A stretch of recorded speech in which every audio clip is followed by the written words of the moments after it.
evening, my name is Garrett and welcome to The Last Call. Tonight's final drink is from the World Whiskey Society. This is their partnership with Ducks Unlimited, releasing an American single malt whiskey coming in at a 48% ABV. So for full disclosure, this bottle was sent over from the World Whiskey Society for us to take a look at and a review. So just keeping that transparency open. Now when it comes to the World Whiskey Society, they've been kind of making a name for themselves over the past couple years, and I've reviewed a lot of their bottles and really truly love what they're bringing to the table. Essentially, they're going around to different parts of the United States, to different parts of the world, sourcing spirits, bringing them back, sometimes finishing them, sometimes releasing them as is. This is their more recent partnership with Ducks Unlimited. They've been doing a couple different bottles, decanter styles, and kind of fun releases. And I had no idea this was even showing up. It just showed up on my doorstep. But it's a shotgun shell. I mean, look at that. That is gorgeously done. Now, there is no age statement on this. It is an American single malt, and it's coming out of Oklahoma, which we've actually had some of their spirits coming from Oklahoma, and I really love what they're releasing from that area.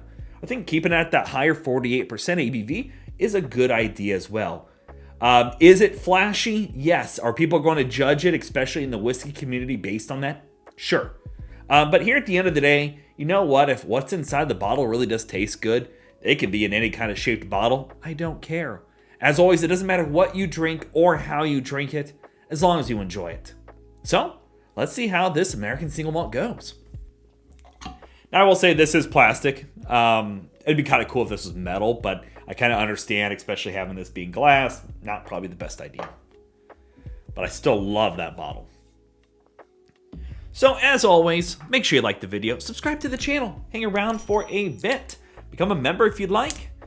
If you're interested in some other reviews that I've done over the World Whiskey Society releases, links to those videos will be up above and down below for you to check out, along with a link to their website, so you can just hop on over there. They do a lot of shipping all around the United States, so you can really find a lot of their bottles actually in stores now as well. So they're all over the place.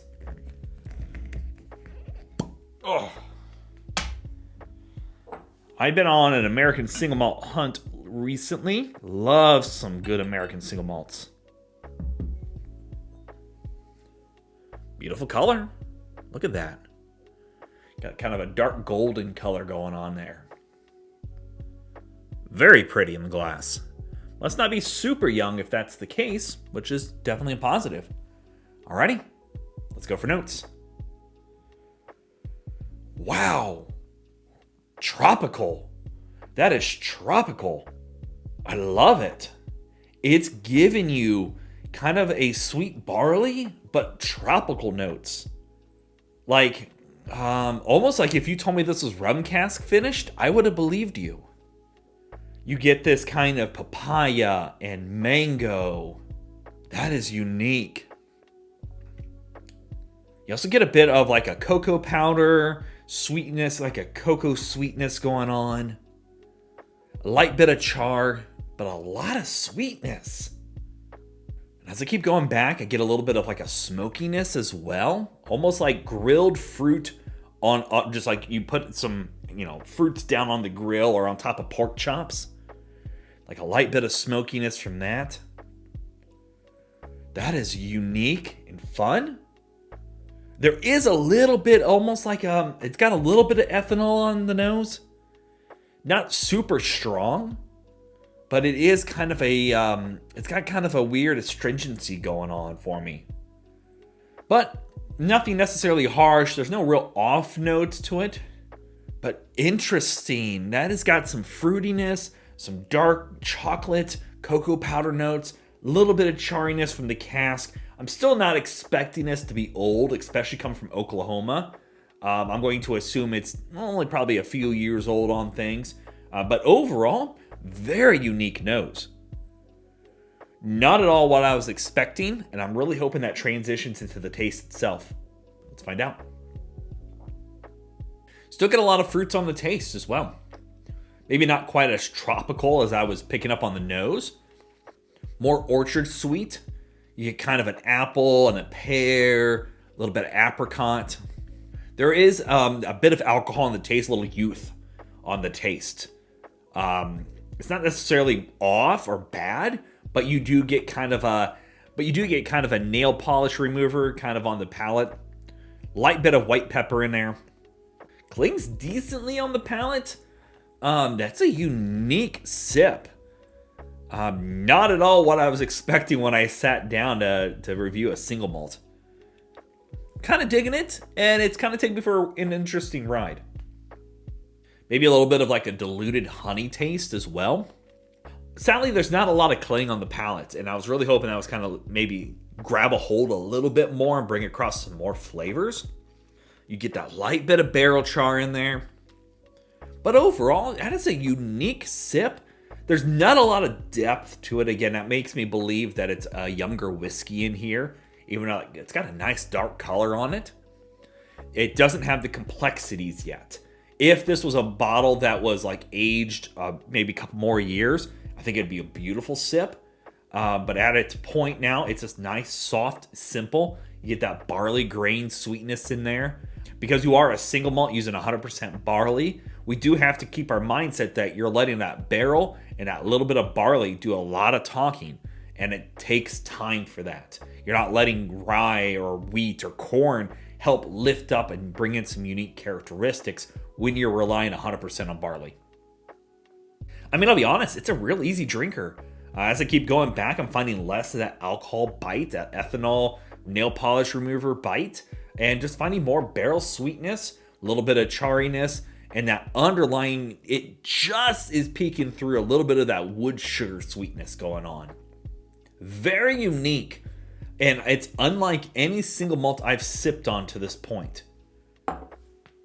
Kind of dig it, I'm not gonna lie. Alrighty, well, let's talk about a grade for this one. So, typical pricing on this, I've seen on some websites go for about $100. On their website's $120. And here's the deal, and this is just being honest. You are paying a bit for the packaging, obviously. This is no different than back in the early times of them doing the crazy unique decanters that were all like ceramic and things. I have a few in my collection because I just think they're awesome. You're paying for that bottle. I think the whiskey inside is pretty unique and different. I would give it a solid, I'd say C+. I think it's slightly above average when it comes to an American single malt. The profile is different and really going to be a sweeter example of American single malts. You're not getting a bunch of the youthful barley notes or like the grain forwardness that we tend to find in some of those younger ones. I think the type of barley they're using in tangent with their location is bringing out some very unique characteristics. And yeah, you're putting in a fun bottle, you know, if this as a gift or something on a back bar, even for decorations, is really damn cool. I got to give it some credit on being a shotgun shell. So I think C+ is fair enough on it. So yeah, there you have it, folks. The World Whiskey Society pairing up with Ducks Unlimited American Single Malt Whiskey.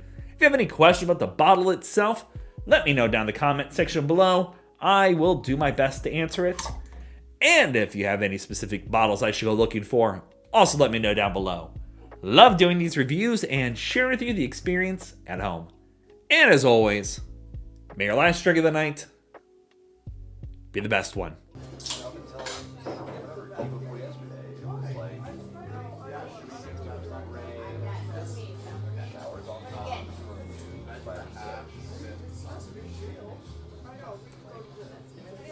You know, and I really like it might